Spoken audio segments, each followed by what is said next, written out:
Il a 42 ans, il a roulé pour Rollerblade comme rider pro, il a participé à des championnats du monde, il a une équipe de professionnels, il a été président de ligue, il a été coach équipe de France, entrepreneur, il n'est pas passé loin d'être jardinier ou même dans la rénovation de bâtiments anciens. Aujourd'hui, c'est Pierre Sella. Comment ça va, Pierre? Mais ça va très bien, je suis très content d'être là.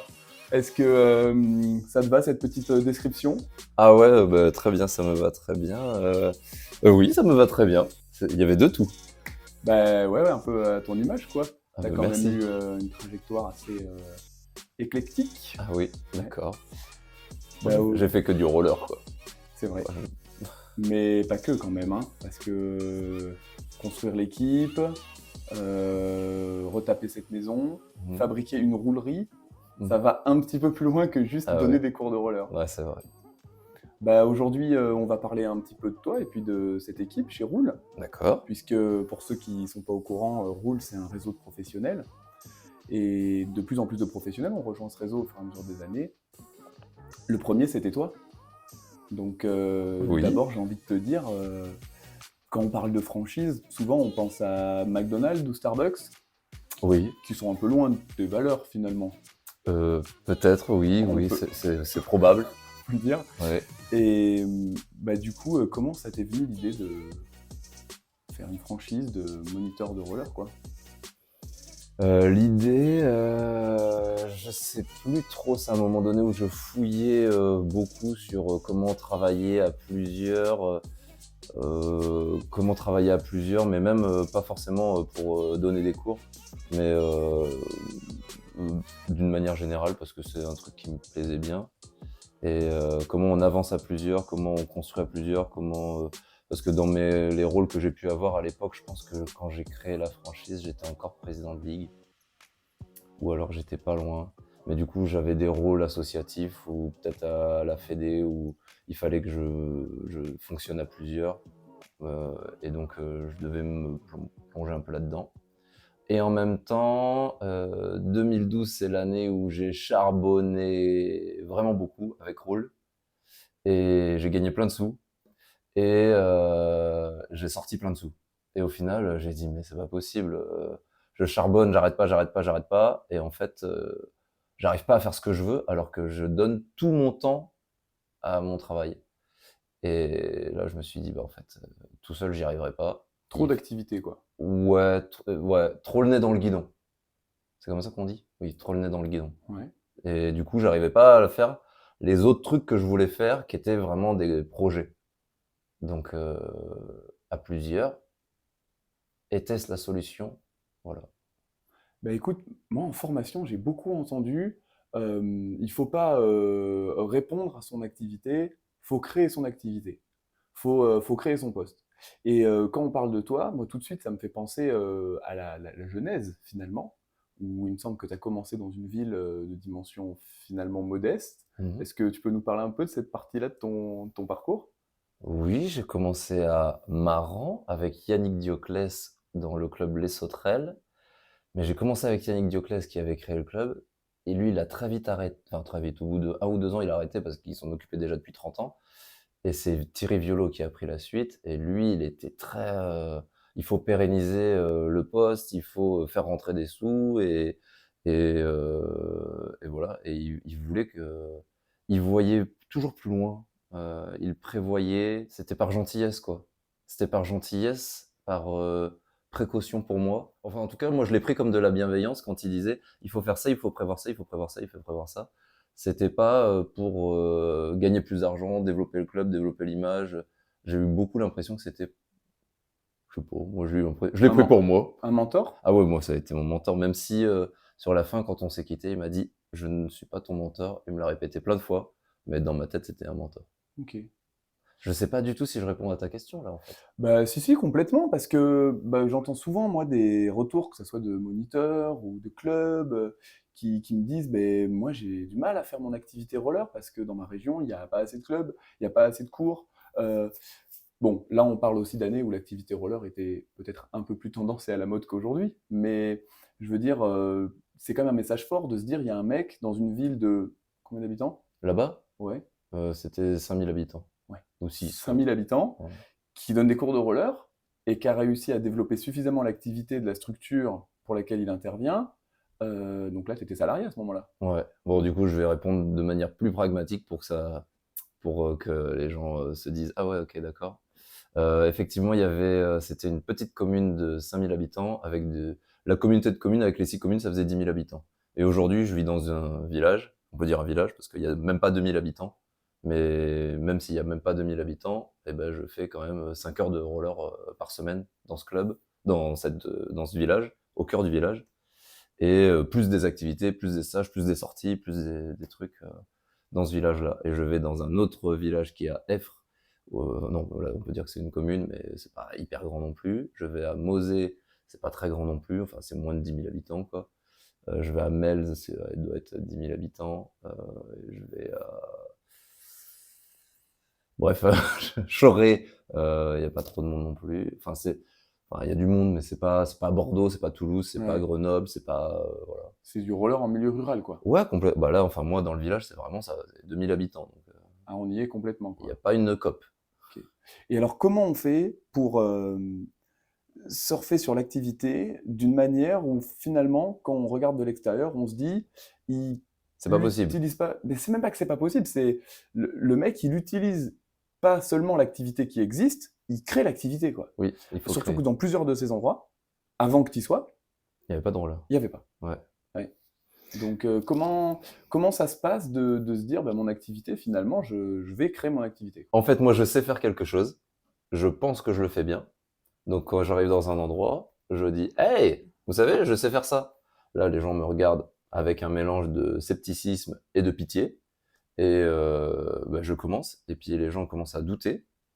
Et puis, au bout d'un moment, ils font, ah, mais Il sait faire ça, en fait, c'est vachement bien son truc. et il nous l'avait dit, quoi. Et il nous l'avait dit. Et il nous l'avait dit, mais sans trop. Bah, j'essaye de pas trop.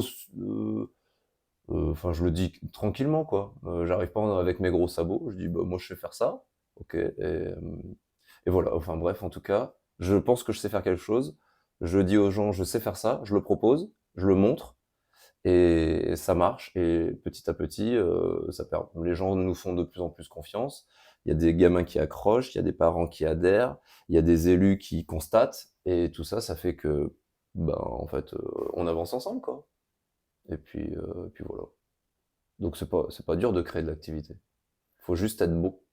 C'est pas du tout humble ce que je dis. Dit comme ça fait un peu prétentieux. Après, il y a une nuance entre c'est facile et c'est simple. Parce que quand on parle, ça a l'air simple, Ouais. mais je sais pas si c'est facile. Mhm. Et je pense que si c'était facile, il y aurait beaucoup de gens qui le feraient un petit peu partout. Donc il y a quand même derrière un savoir-faire qui va Ah oui. au-delà des qualités de moniteur. Ah oui. Il y a une qualité de chef d'entreprise, de Tout à fait. relation, partenariat client, Tout à fait. et enfin il y a quelque chose comme ça, quoi. Il y a plein de choses qu'il faut savoir faire. Et toi, comment bah, du coup tu es allé sur ces compétences-là? Parce que là aujourd'hui, tu as combien de temps d'expérience de moniteur de roller là? Là, je pense que c'est ma 23e année professionnelle. Ouais, Professionnel. c'est mon boulot depuis 23 ans. Donc on compte même pas la partie bénévole. Non, bah, alors là, oui, ça rajoute encore 5-6 ans, quoi. Donc à la première année professionnelle, tu avais peut-être pas toutes ces compétences, quoi. Non, je pense que j'ai eu la chance d'entrer dans un club qui m'a permis de faire que mon boulot au début. Que ce que j'ai appris, que la partie pour laquelle je suis formé. Quand tu passes ton diplôme, on te forme à un peu de pédagogie, un peu d'anat, un peu de physio, un peu de gestion de groupe, voilà. Bon. Et puis, du coup, ça te permet d'entraîner. Et puis, on te fait de la technique, de la veille technique, des trucs comme ça. Euh, donc ça te permet d'entraîner, donc je savais entraîner hein, quand j'ai eu mon diplôme. Donc je suis rentré dans un cadre, un club avec des bénévoles qui font plein de trucs, et moi, on me demande d'entraîner des groupes. Et c'est là où j'ai eu la chance d'avoir deux écoles, quoi, et Yannick Dioclès et Thierry Violo, qui était une école, j'ai envie de faire plein de trucs, et je rêve de faire plein de trucs. Yannick, il avait toujours 1000 projets, et du coup, c'était très... euh, j'allais dire gourmand, c'est pas du tout ça, mais Ambitieux? bah, pas tellement. C'était plus plein de petites friandises, quoi. Ok. Je reviens à la nourriture, je sais pas pourquoi. Mais t'avais envie de faire plein de trucs, ça papillonnait dans tous les sens. Et après, j'ai eu l'école Tiré Violet où c'était très, il y a un truc, on se fixe et on va se donner les moyens et boum, ça va exploser. Mais c'est un projet, basta. Et en fait, le fait de toucher avec les deux, des fois, je vais dans l'un, des fois, je vais dans l'autre. Ils avaient une vision, les deux? Euh, Ou juste ils avaient des envies comme ça sur des actions et tout ça ensemble, ça ressemble à une vision? je pense qu'il y en a un qui avait une vision et je pense que l'autre, il avait une passion, plus. Ouais. Une passion de s'occuper des gamins, être avec les gamins, monter des trucs pour les gamins. Alors, ça sonne comme un bon duo, ça. Ouais, c'est vrai. Celui qui a la vision, Ouais. celui qui a la Ah bah passion, c'était le ça. meilleur duo avec. J'ai vraiment ouais. Ça avec un emploi jeune. Merci Jospin. Et ben c'était parfait. Quoi. Et bah, du coup, les années ont passé. Oui. Tu as lancé ton activité. Il y avait tellement d'activités que tu as dû franchiser une première personne. Mm. Il me semble que c'était Gwen. Ouais, Le Gwen et premier. Ken en même temps. Ah, en même Gwen temps. Bro et Ken Chalo en même temps. Ok. On a signé tous ensemble. Ok. C'était quelle année ça? 2013. Ok. Après, ça devait être peut-être 2015. À peu près. Bah, c'était moi. Ouais, complètement. Voilà. Donc on est presque à 10 ans là, hein. L'année C'est prochaine, vrai. ça C'est fera vrai. 10 ans de franchise. Ouais. Et aujourd'hui, on en est où alors de la franchise? On en est où? Bah, j'ai commencé en me disant sérieusement, hein, ça va faire très bizarre, mais du coup sérieusement, je me disais bon, l'objectif c'est qu'on soit une centaine à travers le monde, voilà, et puis qu'on soit partout à travers. Ouais, je rigole, mais ça m'étonne pas. Tu me l'avais déjà dit quand je suis rentré. Ouais. C'était l'ambition, quoi. Bah, c'était l'ambition, voilà. Et après, bah, j'ai commencé. Et là, j'ai fait ouh là là, on va pas arriver à 100 du tout, ça va pas se passer, ça va pas se passer bien. Et voilà, donc j'ai mis 2 ans à faire, à apprendre beaucoup de choses. Parce que du coup, c'est marrant, on en parlait hier, mais j'ai pas fait d'école de management ou d'école de commerce ou des trucs comme ça. Donc en fait, j'apprends au fur et à mesure des expériences. Enfin, j'apprends sur le terrain, quoi, de manière empirique. Et du coup, après 2 ans, je me suis dit, allez, on peut essayer. Et puis voilà, puis petit à petit, quoi. Et je me souviens, en fait, souvent j'ai des phases de. Il se passe rien pendant 2 ans, quoi. Ou pendant 1 an ou 2 ans. Enfin, ouais, il n'y a pas des gens qui rentrent tout. Enfin, si, en ce moment, il y a des gens qui rentrent tout le temps, mais plutôt, j'aime bien laisser 2 ans parce que moi, je découvre plein de choses avec une ou deux personnes qui sont rentrées. Bah, ça me fait plein de choses nouvelles, des interactions différentes, des problématiques différentes, des situations différentes, quoi. Et du coup, ça me fait découvrir plein de choses, apprendre plein de choses. Des opportunités différentes aussi, parce que quand il y a des personnes qui rentrent, tu te dis ah, merde, alors, ils parlent de ça, et tu fais ah ouais. Et voilà. Et alors, du coup, aujourd'hui, est-ce qu'il y a toujours un objectif de. 200. Alors, 200, je me dis que ça est devenu un objectif à très long terme, du coup, au rythme où voit le renouvellement dans l'équipe. Ouais. Voilà. Par contre, est-ce que tu te dis toujours une bonne équipe, c'est une équipe avec 10, 15, 20, 25? Enfin, je sais pas comment. Il est où le seuil? Et y a-t-il un Ouais. seuil? Et y a-il un seuil? Ouais. Il y a un seuil de convivialité, j'ai appris ça, je sais plus dans quel bouquin, dynamique de groupe, je crois. Mais donc il y a un seuil de convivialité, et donc souvent il y a un groupe, et puis tu rajoutes juste une personne, et pouf, tout explose. Et du coup, il faut voir, sauf que tu le sais pas forcément, parce que quand tu es en dessous, bah, tout va bien. Donc il faut bien réfléchir avant de changer la dynamique. Non, l'objectif c'est plus 100. En fait, parce que aujourd'hui, c'est marrant parce que c'est un nombre, quoi. Ça. Donc c'est Ouais. un peu comme une note. Et donc il y a besoin d'une note. Aujourd'hui, j'ai plus besoin de notes. Et donc dans ma vie, j'ai plus besoin de notes. J'ai besoin d'être bien. Donc mon objectif aujourd'hui, c'est de me dire que moi je vis bien et que les gens avec qui je bosse vivent bien. Et si ça marche, bah, honnêtement, on serait 3, ça m'irait très bien. Si on est 15 ou 20, ça me va très bien. Aujourd'hui, demain, on va être 11 et ça me va très bien. Et voilà. Cette année, il y a eu beaucoup de personnes qui nous ont demandé d'entrer chez Roule ou qui se sont intéressés à la chose. Et je veux pas que ça aille trop vite, donc il y a ça se fait pas forcément. D'abord parce qu'on discute et que c'est pas toujours possible. Moi, j'aime beaucoup rencontrer de nouvelles personnes et me dire « Ah, on va pouvoir faire d'autres choses », mais il faut que nos projets soient un peu compatibles, quoi. Donc l'objectif, c'est que tout aille bien, que l'équipe aille bien, et il n'y a plus d'objectif, il n'y a plus de notes. Voilà. Et alors, c'est intéressant cette vision-là, du coup, en termes de valeur, pour mettre des mots dessus, qu'est-ce qui fait que ça le fait pas, j'ai envie de continuer, j'ai pas envie de continuer.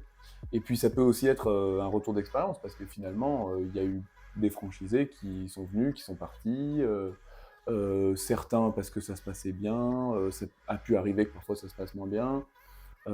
Parfois, il y a aussi des trajectoires de professionnels simplement qui changent, parce que tout le monde n'est pas moniteur pendant, par exemple, 10 ans, Mm. comme moi je suis parti pour faire. En termes de valeur, toi, c'est quand que tu te dis, là, je me sens pas aligné, ou l'inverse, en fait? C'est quand que tu prends ton pied et que ça te pousse, quoi? Eh ben, je peux pas répondre à ta question parce que j'ai des critères, mais en fait, je les divulgue pas et j'en parle pas. Euh, parce que parce que je veux pas en parler. Et sûrement que le jour où Roule changera d'organisation, eh ben, ces critères, ils auront moins d'importance, et puis ça, Roule changera. Mais du coup, j'en parle pas parce que je me dis que bah, ça reste mon truc, quoi. Donc il y a des choses que je garde comme ça. Donc il y a des critères, mais il y a des critères que je garde. Après, il y a des critères donc, qui sont surtout sur les valeurs. Et après, il y a des critères qui sont moins sur les valeurs, qui sont que la personne doit être autonome. Donc une personne pas autonome, c'est compliqué. Donc autonome dans sa vie, quoi. Quelqu'un qui a du mal à se gérer, qui a du mal à gérer ses messages, ses factures, euh, ses tenues, son hygiène. Bon bah c'est compliqué, quoi. Il y a certaines capacités, on va dire, je vais pas dire administratives parce que franchement c'est pas le terme, mais bon, il faut savoir faire certaines choses, avoir certaines compétences informatiques, administratives, qui sont pas énormes, mais en fait il y a des gens qui les ont pas. Et j'ai des solutions pour les personnes qui les ont pas, mais je veux pas forcément avoir à les mettre en place. Ça peut dépendre des moments, quoi. Il y a des moments où je me dis ok, je suis prêt à accompagner une personne à faire ça. Il y a des moments où je me dis je suis pas prêt. Et puis après, il y a aussi bah, le côté pédagogue et entraîneur qui est hyper dominant. Donc, est-ce que la personne est un super moniteur ou une super monitrice? Et après, si c'est pas encore un éducateur ou une éducatrice, parce que pour moi c'est pas la même chose, bah, bah tant pis, quoi. C'est pas ça viendra avec le temps. Mais je veux que ce soit des super entraîneurs, quoi. Et puis, finalement, chacun à leur façon aussi. Ouais. Parce que là, l'équipe qu'il y a aujourd'hui, Ah ouais. C'est il complètement. y a de tout. Et là, je remercie vraiment d'avoir eu la chance de pouvoir faire les formations à la fédération. Donc merci Christine Carré de m'avoir confié ce poste il y a très longtemps. Parce que du coup, c'est ça qui m'a ouvert. J'ai vu des gens vraiment très très différents. Et au début, moi, je suis avec ma méthode, c'est non, c'est comme ça, c'est comme ça, c'est comme ça. Et eux, ils m'ont montré que chez eux, ils faisaient pas comme ça et que ça marchait, quoi. Et ouais, ça m'a ouvert les yeux. Et du coup, maintenant, j'accepte beaucoup de différences.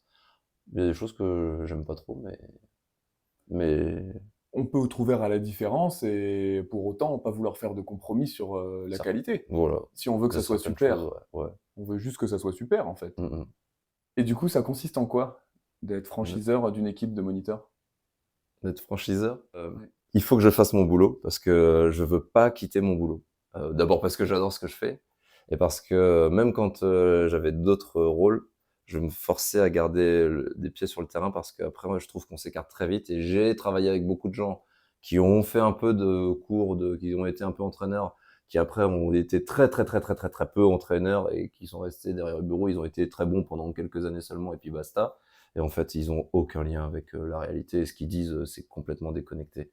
Donc, il faut que je garde moi aussi de l'activité et un pied dans le terrain. Et quand je le ferai plus, je pense que je perdrai plein de notions de réalité. Deux, eh ben, c'est du management. Alors, non, on peut dire c'est de la gestion d'équipe. Donc, bah, il faut que j'identifie euh, les, les savoir-faire de certains pour pouvoir m'en servir comme des opportunités et pour pouvoir mettre la personne en valeur. Et puis, il faut que j'identifie les difficultés des autres parce que bah, du coup, c'est là où il faut que je les accompagne. Et moi, j'ai eu la chance d'être accompagné au début et où je t'ai dit, on m'a mis dans un cadre où j'ai pu faire que mon boulot. Et c'est comme ça qu'après, petit à petit, j'ai accompagné un peu sur des compètes, j'ai organisé un peu des événements, etc., etc., etc. Donc là, j'essaye d'accompagner les gens sur ce qu'ils ne savent pas encore faire, et ils sont tous très différents, et, de les comprendre, quoi.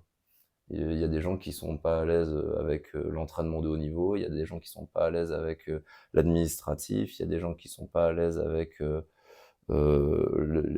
les connexions, les visioconférences, les mails, les choses comme ça. Il y a des gens qui, bon bref, il y a des gens qui sont pas à l'aise avec la com, il y a des gens qui sont pas à l'aise avec les réseaux. Et moi, mon rôle, c'est quoi d'être franchiseur? Bah, c'est d'accepter que il faut apporter des choses différentes à chaque personne. C'est un jonglage. Et C'est très riche. mais c'est ce que j'allais te demander, c'est finalement, toi, qu'est-ce que tu as dû apprendre à faire pour remplir au mieux cette mission, quoi? C'est qu'au début, j'avais des procédures j'avais mes procédures en fait, et je disais, quand on a, par exemple, il y a 3 pages sur quand on arrive dans un centre, comment on dit bonjour, comment on s'installe, comment blabla, blablabla, blablabla, blablabla. Et donc j'ai donné ça, et en fait, les gens ils font pas comme ça tous. Enfin, il y a des trucs où ils s'inspirent, et puis il y a des trucs où ils font pas comme ça, parce que déjà, même moi, en fait, j'étais embêté pour faire cette procédure, parce que des fois, c'est la procédure, mais des fois, faut dévier. Alors ouais, alors du coup, et, hem, et en fait, j'étais très rigoureux. Je me souviens que j'envoyais des trucs en recommandé, à signer en double exemplaire. Enfin, c'était très. En fait, il y avait des procédures. Et en fait, j'ai appris à lâcher les procédures et à avoir des principes. Donc, il y a des principes. Euh, Comment on se tient face à des enfants, quelle valeur on a avec les enfants, comment on se tient face à des bénévoles, comment on se tient face à des clients professionnels dont c'est le métier. Voilà, il y a plus des dogmes un peu, mais il n'y a plus des procédures. Ouais, si, il y a encore quelques procédures. Mais Ouais. peut-être Et que les procédures ont évolué. voilà, Voilà. voilà. Et surtout, j'impose, enfin, moins le fait que chacun suive la procédure. C'est-à-dire qu'il y a des procédures, mais en fait, il y en a qui suivent celle-là, et il y en a qui la suivent pas, parce qu'ils font différemment, et puis parce que eux, ils n'ont pas besoin de cet outil-là. Finalement, je me dis que ça vaut peut-être le coup de rappeler que en tant que franchiseur, tu possèdes et tu es dépossédé en même temps. Parce que tu possèdes Oui. une marque et une franchise, quelque part même une équipe, puisqu'il y a un contrat qui nous lie Ouais. avec un objet, etc. Ouais. De commun accord, hein, évidemment, mais qui reste voilà, un contrat. Ouais. Et en même temps, toi, tu crées ta marque, Ouais. Roule, qui est une entité qui propose des cours de roller, Mhm. et t'en es dépossédé puisque c'est pas que toi qui les donne les cours Tout Roule. à fait. Et du coup, il y a un moment où moi je fais du roule chez moi comme voilà le process, la manière de faire et tout ça, mais telle personne à qui je fais confiance va le faire chez lui, Ouais. mais pas comme moi vu que c'est pas moi. Non, c'est ça. Ouais. En fait, les gens ne le font pas comme moi, mais on a des choses en commun quand même. Et moi, mon rôle, c'est de veiller que ces choses en commun se soient bien là. Mais effectivement, roule à Toulouse, c'est pas la même chose que roule à Fort. Notre façon de faire n'est pas la même. Tes objectifs ne sont pas les mêmes. On a un petit accent. Eh oui, alors. Et nous, on n'a pas d'accent? Un peu moins quoi. Ah ouais, c'est vrai. Ouais, donc c'est vrai que un de mes accents forts chez moi, c'est la confiance. Un des axes forts, une des valeurs fortes chez moi, c'est la confiance. Donc, il faut que je fasse confiance. Et alors, des fois, je suis très content de faire confiance. Des fois, c'est dur de faire confiance. Et des fois on fait des Voilà. points pour harmoniser des trucs Et aussi. des fois, on fait des points pour harmoniser les trucs, et on avance ensemble et on progresse ensemble. Miofar. Et le bonjour à Dame hein, qui nous regarde. Et bah, oui. Et du coup, ça a un petit goût de transition comme, Allez. comme phrase. Tu as quand même été entraîneur, où tu as été, alors, peut-être dire des bêtises sur la chronologie, tu n'hésites pas à me corriger, mais plutôt un bon entraîneur ici en France. Tu parlais de Monsieur Violo tout à l'heure. Mm. Tu as coaché quand même ses enfants aussi, et Fanny a été à haut niveau, il me semble. Et donc, à un moment, tu as pris la suite de Guillaume Hensler sur l'équipe de France. C'était quelle année ça?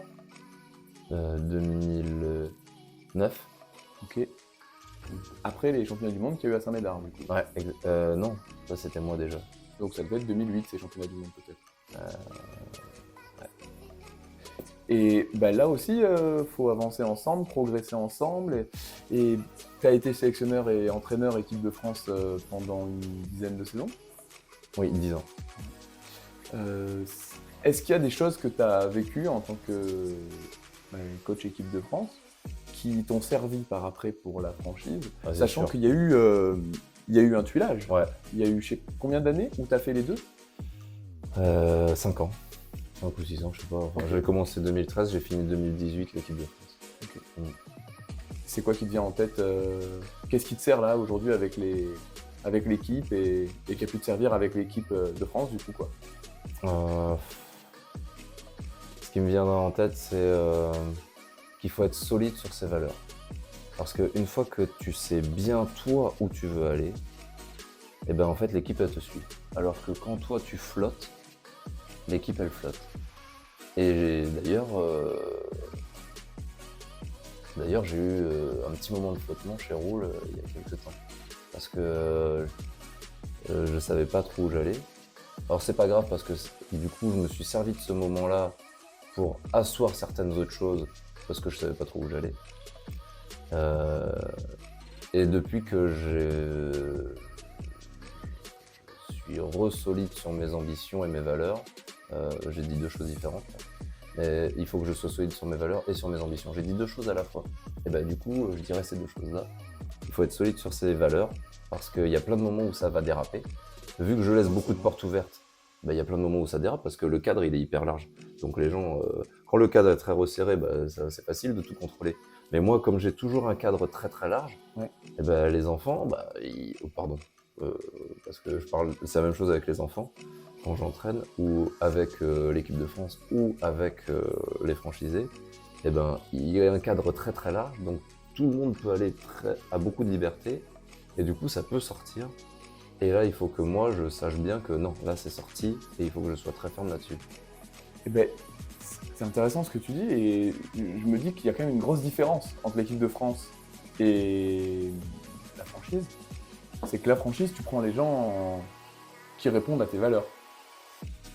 Quand tu es sélectionneur, tu sélectionnes pas que les gens qui répondent à tes valeurs.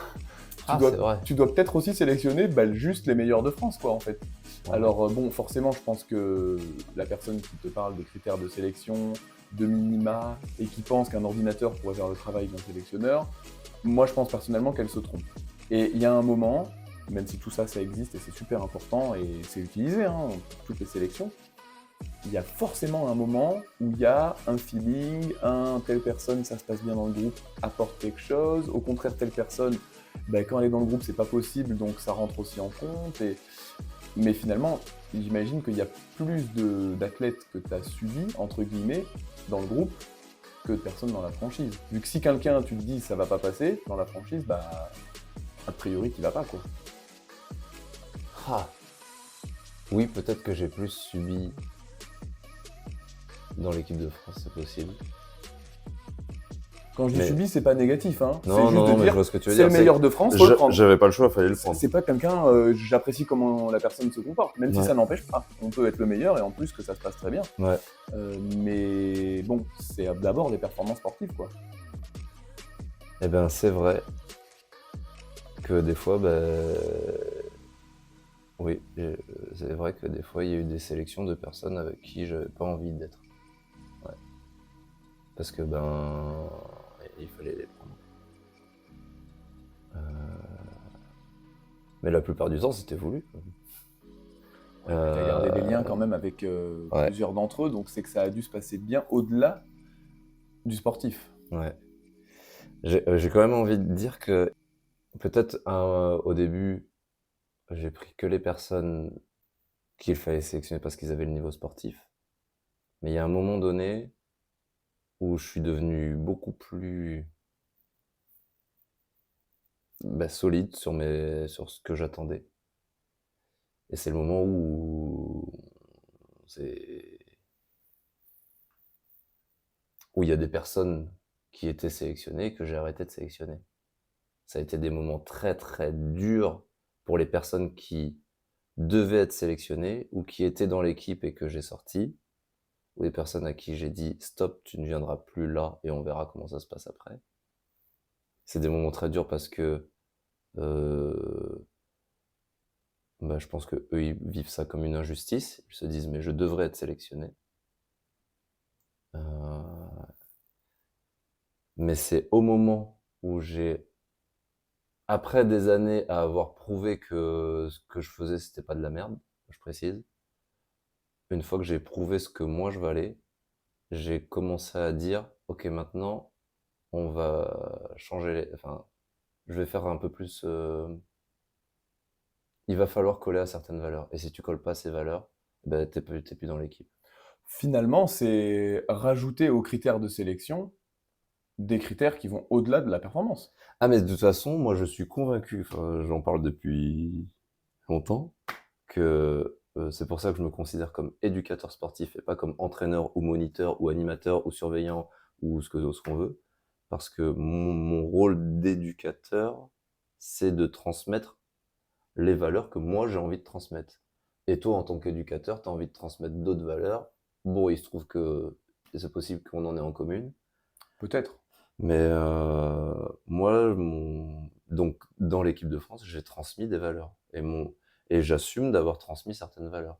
Et les personnes qui n'étaient pas dans ces valeurs-là, eh ben, en fait, on se prenait la tête et on s'est fâché très fort avec certains. Je pense qu'il y a des personnes avec qui on s'est gueulé dessus comme pas possible. Je pense que ça a été très dur, on a eu des mots très durs des fois, euh, parce qu'en fait, moi, je voulais que mes valeurs soient appliquées. Et ce que je voulais dire, c'est qu'à partir du moment où j'ai été très solide et où j'ai dit, ben, ok, il y a les compétences sportives, mais il y a aussi des valeurs que maintenant, je ne veux plus renier dessus. Donc, si vous rentrez dans l'équipe de France, eh ben, c'est moi qui la manage, et ben, ce sont mes valeurs qui vont arriver. Et donc, il y a des trucs, je les accepte plus. Et ben là, mais ça a été les meilleures années. Pour le collectif? Ouais, ouais, en fait, c'était pas ça que je voulais dire d'abord, mais t'as raison, pour le collectif aussi. Ben oui, parce Ouais. que Je voulais dire pour moi, mais en fait pour Ouais, le collectif aussi. mais ça va ensemble. Ouais. Parce que il y a un moment donné, c'est pas des valeurs sorties du chapeau. Mm. C'est même, j'ai envie de dire, des valeurs qui devraient être les valeurs sportives. Bah, je sais pas, chacun a les siennes après, mais oui, il y en a qui ce serait bien qu'elles soient partagées quand même. Bah ouais, c'est ça. Ok. Et ben, pour finir sur ce rôle-là d'entraîneur, de coach équipe de France, à ton avis, c'était quoi ton petit truc en plus, quoi? Ton talent ou ta sensibilité, quoi, peut-être tout simplement, comme coach et entraîneur? Alors, je sais pas, c'est un truc bizarre, mais ce que bah, je pense que c'est un fonctionnement en lien avec la philosophie de la permaculture. Ok, très bien, mais ça fait très Tu t'y attendais pas, celle-là? Ça fait très intello, j'avoue, je l'ai pas vu venir. Ouais. Mais c'est-à-dire, Eh ben, un des principes de avec la... du paillage? Ouais, et C'est ça? voilà, la permaculture, c'est que du potager, bravo. Ok. Non, c'est un des principes de la permaculture, c'est que quand alors bon, il y a des phrases qui le disent mieux que ça, mais une action sert plusieurs objectifs et un objectif doit être servi par plusieurs actions. Et donc une des choses que j'adorais faire et que j'adore faire encore et qui pour moi crée la richesse, crée l'engouement, fait énormément évoluer, fait qu'on se retrouve dans des situations beaucoup plus enrichissantes et constructives que la normale, c'est je mets en place quelque chose et ce quelque chose, il sert plusieurs objectifs. Donc si je le dis sportivement par rapport à l'équipe de France, je mets en place un stage équipe de France où les gars, où les gens s'entraînent, et en même temps, je fais la formation des GEPS, c'était de Oui. formation des GEPS, où je dis les stagiaires de GEPS, vous allez coacher les stagiaires de l'équipe de France. Comme ça, eux, ils vivent une situation de coach équipe de France. Eux, bah, vivent d'autres entraînements et voient ce que c'est que de faire d'autres entraînements. Et en même temps, le soir, on va faire un apéro avec les parents. Et du coup, bah, les parents qui sont dans des clubs qui sont un peu rivaux, et puis en plus, leurs gamins, c'est pas trop ça, et ben là, ils se retrouvent et on a fait de la cohésion. Et du coup, en un week-end, j'ai fait de l'entraînement équipe de France, de la formation des EGEPS et de la cohésion de clubs, Du lien. du lien associatif et Mm. voilà. Et ça c'est pour moi, c'est puissant. Et en plus, ça sauve énormément de budget. Parce que comme les budgets sont toujours ric-rac, et ben, si on veut faire des choses, en fait, si tu fais avec une action plusieurs choses, tu sauves du budget. Voilà. Donc ça a été ton, Et ton petit ben, truc en plus. je pense que j'ai beaucoup fait ça et je pense que souvent on m'a dit: «Mais non, mais qu'est-ce que c'est que ça? On a eu Mais l'impression qu que tu te prenais la tête? non, mais plutôt, mais qu'est-ce que c'est que cette formule bizarre? C'est pas comme ça qu'on fait». Ah oui, ça casse les codes un peu. Ouais, voilà, c'est pas C'est pas comme comme d'hab. tu mélanges tout là. Voilà. Et comme ce qui se passe, ici, ça mélange tout.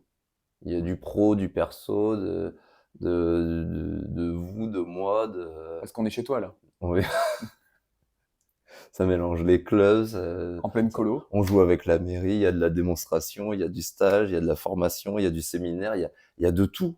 Et en fait, c'est un moment où il se passe plein de choses. Alors, ça peut partir du coup énormément en sucette, et en même temps, ça fait vivre des aventures de vie fortes, quoi, pour moi. Et puis en plus, bon là moi c'est mon côté relativiste quoi, mais si t'as une action, un objectif, si tu foires, bah tu foires quoi. Ouais, On est venu et ça a pas marché quoi. ouais. Alors que s'il y a plein d'actions et plein d'objectifs, bah s'il y en a un qui foire, Mmh. avec un peu de chance, il y en a un qu'on n'avait pas prévu et on l'a fait quand même quoi. Ouais. Bah, ça peut être. Bah, écoute, c'est une belle philosophie. Ouais, pourquoi pas, allez. Bah je te propose peut-être d'aller gentiment vers la fin de cette interview. D'accord. Ouais. Oui. Donc choix cornélien, comme Cornélien. d'habitude. Oui. La question qui fâche. Oui. Question un peu sensible, un peu difficile à répondre aussi, hein. Oh là là, j'ai tellement envie de répondre à ça. Ou les questions en rafale. Mais j'ai tellement envie de répondre aux questions en rafale. Parce que là, on a été sérieux déjà ou pas? Ah, on a été un peu sérieux quand même, hein. Oh, punaise. Bon, Bah, il y a ben, eu le mot permaculture. ouais. Ah ouais. Bon, ça va. Bon, allez, je prends quand même la question qui fâche. La Allez, question qui je fâche. tente. Oh, j'espère. Ouais. J'ai un peu peur, je. Pierre, Oui, la question qui fâche. la question qui fâche. Le slalom freestyle que tu as beaucoup coaché Mhm. et beaucoup pratiqué, Mhm. aujourd'hui, il va pas très fort en France. D'accord. À mon avis, c'est parce qu'il s'appuie uniquement sur un format de compétition Mhm. et pas autre chose. D'accord. Est-ce que tu penses qu'il pourrait s'affranchir de ce format-là et exister différemment? Euh, Ok. Il y a une pratique qui existe, qui est le slalom freestyle. Alors déjà, dans slalom freestyle, il y a beaucoup de choses. Enfin, il y a beaucoup de choses. Mais on va dire que il y a un format sur musique qui est très chorégraphié. Hmm. Allez, on va dire ça. Et puis un slalom plus libre où hmm, on montre ce qu'on sait faire techniquement. Je suis pas sûr que ce soit les formats de compétition qui soient pas bons, même si il y aurait beaucoup à dire sur les formats de compétition parce que je pense qu'ils sont pas très bons. Mais finalement, l'idée de faire un run de 2 minutes sur une musique, bah, c'est plutôt intéressant. Et ça ressemble plutôt à ce qui se faisait au début, même s'il y a eu beaucoup d'évolutions. Parce que bon, au début, le slalom, c'était des figures imposées qu'on tirait au sort quand même. Donc vas-y, fais ton aigle croisé sur 25 plots. Ok, t'as réussi 25 plots, t'as une croix, et voilà. Donc ça a quand même beaucoup évolué. Et le fait d'être à plusieurs et de se confronter en mode battle, bon, c'est un format qui est aussi intéressant. Donc les deux formats, moi, en vrai, je les trouve intéressants. Il y aurait beaucoup, mais je pense que c'est plus comment les compétitions sont mises en place, à qui les compétitions s'adressent, qui gère les compétitions, qui anime les compétitions, et j'utilise le mot animer et je ne dis pas le mot juger. Euh, et je pense que c'est toutes ces choses-là qui font que les compétitions en France, parce que je suis pas sûr qu'ailleurs ce soit le cas, enfin je suis sûr qu'ailleurs c'est pas forcément le cas, ben ça marche pas. Là où on enlève de la proximité, euh, euh, de l'accessibilité, euh, de la là où tu casses les ambitions, là où tu restes flou, et où tu parles pas aux gens, mais tu les notes, on parlait de notes tout à l'heure, et ben, en fait, là, partout où tu mets ça, mais où tu casses un petit peu ces fonctionnements, et ben, en fait, petit à petit, on se rend pas compte de pourquoi et comment, ben, en fait, les gens n'adhèrent plus à ça, quoi. Alors, on va mettre un nouveau règlement, on va dire, ah ouais, mais ça marche plus, du coup, on va faire un nouveau règlement, on va mettre des nouvelles musiques, on va changer le nombre de secondes, ou on va mettre plus de figures comme ça, ou plus de figures comme ça. Non, non, c'est pas ça. On va mettre plus d'humains qui vont parler aux gens, qui vont créer une ambiance, et hop, là, ça va remarcher. Et en fait, tu vas mettre 3 juges derrière une table qui font du PC, et ben en fait, personne n'a envie d'aller faire un truc comme ça, quoi. Et donc, je suis pas sûr que le freestyle, le slalom freestyle, en soi, soit mort, soit mort. Ça existe toujours. C'est sous-jacent, c'est là, c'est un petit peu calme en ce moment, on le voit pas trop. Mais d'ailleurs, il suffit des fois que quelques personnes se retrouvent avec une bonne ambiance, et puis hop, ça y est, il y a du slalom freestyle pendant 2 heures, un soir, sur le parking. Ou alors, il y a une compète où ça se passe hyper bien et où tout le monde a envie d'aller. Et donc, il est là. Il est pas très mis en valeur en ce moment. Pierre, Elle était pas terrible, ma conclusion. la question qui fâche. Encore? Oh non, c'est dur. On dirait pas, mais il est tard, il fait nuit, et on en est au... Attends, on a fait 5e jour de plein de trucs qui se mélangent, hein. Ouais, séminaire, colo. Et il en tout, reste 7. Il reste 7 jours. Mais c'est permaculture. Ouais. Ah, mais tu vois, complètement. j'ai retenu. Ouais. C'est une super aventure qu'on a en ce moment, qu'on vit en ce moment. Pierre, est-ce que tu peux nous partager un truc Oui. que tu faisais quand tu as Avec débuté à plaisir. coacher, Oui. mais que tu fais plus? Quelque chose que tu as corrigé, supprimé, amélioré? Je courais beaucoup. Et je veux plus... Alors, je veux courir beaucoup parce que je veux faire beaucoup de choses. J'aime toujours faire beaucoup de choses. Mais je veux prendre soin de moi. Donc, je veux dormir et je veux manger. Et je veux... Et tu le faisais pas avant? Non. Je dormais pas et je mangeais pas bien et je buvais pas d'eau. Et en fait, je m'occupais pas de moi parce qu'il fallait s'occuper des autres avant. Et en fait, moi, j'étais tout le temps fatigué, en danger, et pas lucide. Et c'est vraiment pas une bonne façon de faire. Donc même si j'ai plein de trucs à finir, je vais d'abord dormir, me reposer, me mettre bien. Alors bon, des fois un peu moins que d'autres. Oui, parce que là, moi, je l'entends et je me dis que t'es pas la personne que je connais qui se couche le plus tôt, quoi. Oui. Oui, mais je pense quand même que j'ai une bonne hygiène de vie. Ok. Ouais. Même si Cool. des fois, il y a des petits excès, on travaille plus sur certaines périodes. Mais Bien sûr. voilà. Et un autre truc, il faut s'entourer des bonnes personnes. Non, ça n'a rien à voir. Non, bon, ok. Ouais, bah, ça reste quand même important. Parce Voilà. que quand on débute, on se rend pas forcément compte. Déjà qu'il faut s'entourer des bonnes personnes et que parfois, bon, moi à titre perso, il y a peut-être des gens que j'ai fréquentés où bah, maintenant je me dis que c'était pas les meilleures personnes, mais bon, on s'en rend On ne te le referait plus.